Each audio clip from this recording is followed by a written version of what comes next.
Ze trokken een lijn, ik ging er overheen. Ik ga boven de lijn, boven wat ze van mij verwachten. Boven iedere twijfel die me wakker hield in nachten. Boven de lijn, ik heb niemand nodig die bepaalt hoe ver ik kan komen. Ik bepaal het zelf vandaag.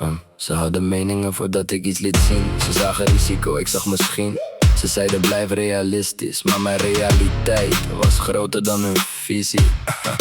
Dus ik schreef het op en daarna maakte ik het echt. Iedere dag een kleine stap tot de afstand groter werd. Ik heb fouten op mijn naam, maar ik schaam me er niet voor. Want iedere verkeerde afslag leerde mij een betere route.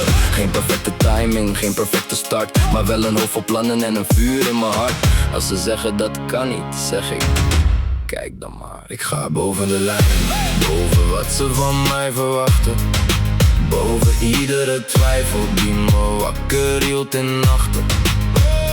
Boven de lijn, ik heb niemand nodig die bepaalt hoe ver ik kan komen. Ik bepaal het zelf vandaag. Nu willen ze weten hoe ik dit heb gedaan. Ik zeg elke dag opnieuw weer opstaan. Niet één grote sprong, maar 1000 kleine keuzes. Ik koos discipline toen motivatie verdween. Ik bleef lopen toen niemand met me meeliep. En als ik straks boven sta, kijk ik niet naar beneden. Ik kijk naar de horizon, want daar ligt het volgende gedeelte. Geen plafond, geen grens, geen stop, nog één stap. Ik ga boven de lijn, boven wat ze van mij verwachten.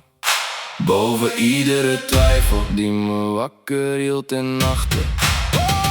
Boven de lijn, dit is pas het begin. Ik heb mijn eigen route en ik weet precies waar ik heen wil. boven de lijn, Nog steeds onderweg.